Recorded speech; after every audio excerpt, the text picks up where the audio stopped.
경배라는 뜻의 영어 worship은 가치라는 뜻의 worth와 색이다, 맥이다, 간주하다라는 뜻의 ship이 결합된 단어입니다. 그러니까 그럴 가치가 있다고 생각하는 행위라는 뜻입니다. 그래서 우리가 하느님을 경배한다라고 할 때 하느님은 내게는 그 무엇과도 비교할 수 없는 소중한 가치를 가지신 분이라는 의미가 담겨 있는 것입니다. 요한복음 12장을 보면 베다니아의 마리아가 값비싼 향유를 예수님의 발에 붓는 이야기가 나옵니다. 마리아가 예수님께 나온 이유는 부탁을 드리기 위해서가 아니었습니다. 그분에게 위로를 받기 위해서 온 것도 아닙니다. 다만 자기의 마음을 담아서 자기가 가진 가장 소중한 것을 드리기 위해서입니다. 수년 전에 가까운 지인이 미얀마 성공회에서 개최된 한 선교 대회에 참석차 방문을 한 적이 있었습니다. 지금은 안타깝게도 군부의 쿠데타와 극심한 혼란으로 알려져 있지만 그 당시만 해도 평화롭던 미얀마였습니다. 그런데 저는 지금도 그분이 그 여행을 다녀온 후에 저에게 흥분해서 쏟아놓던 이야기들을 잊을 수가 없습니다.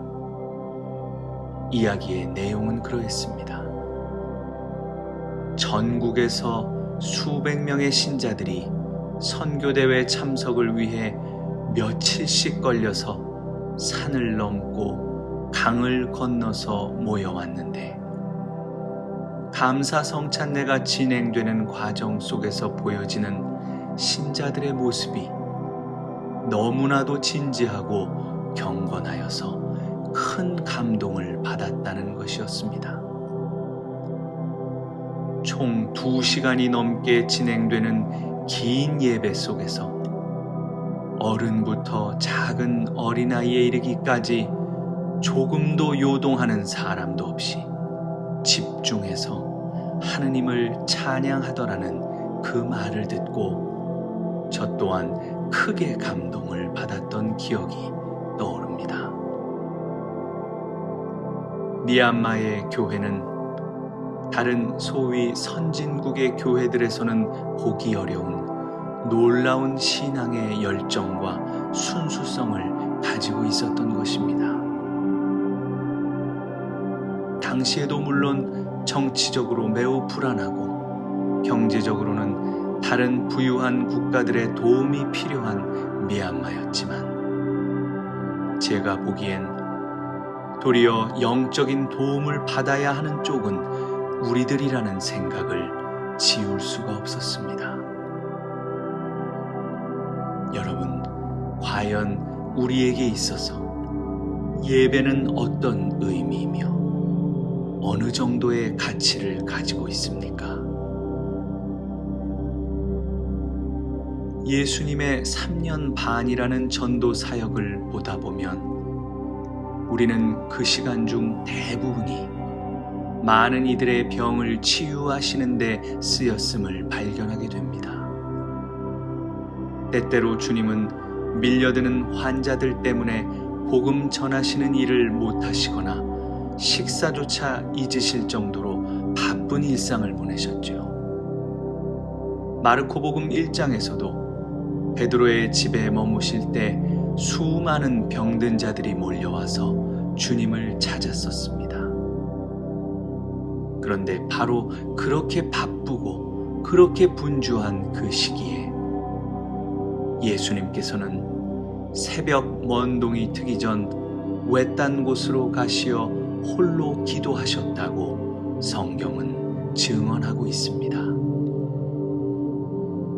우리가 이미 여러 번 들어서 잘 알고 있는 예수님의 행적이기는 하지만 사실 이 세상에서 우리들이 직접 그런 결단을 통해 하느님께 자신의 시간을 내어드리는 행위를 한다면 대번에 사람들의 비난을 받을 수도 있는 쉽지 않은 행동인 것입니다.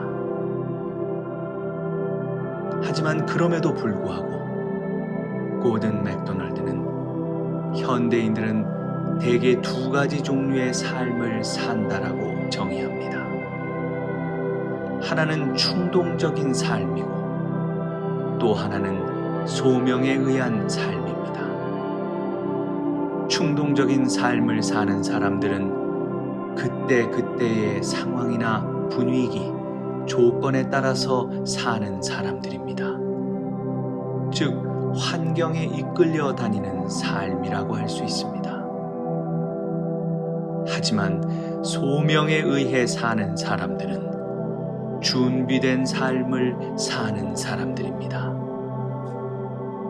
어느 것이 우선인지, 무엇이 진정한 가치를 가지고 있는지를 꿰뚫어 보는 사람입니다.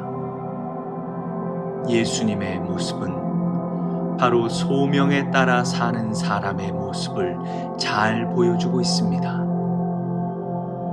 수많은 이들이 지금 예수님을 기다리고 있지만 그분은 분명히 더 중요한 것이 있다고 하셨습니다. 그리고 먼저 한적한 곳에서 기도하시는 일을 잊지 않으셨습니다. 영적인 것들의 가치를 그 무엇과도 바꾸지 않으셨던 것입니다. 여러분, 때때로 사람들이 여러분을 가만 놔두지 않습니다. 복잡한 환경들이 우리를 기도하도록 놔두질 않습니다.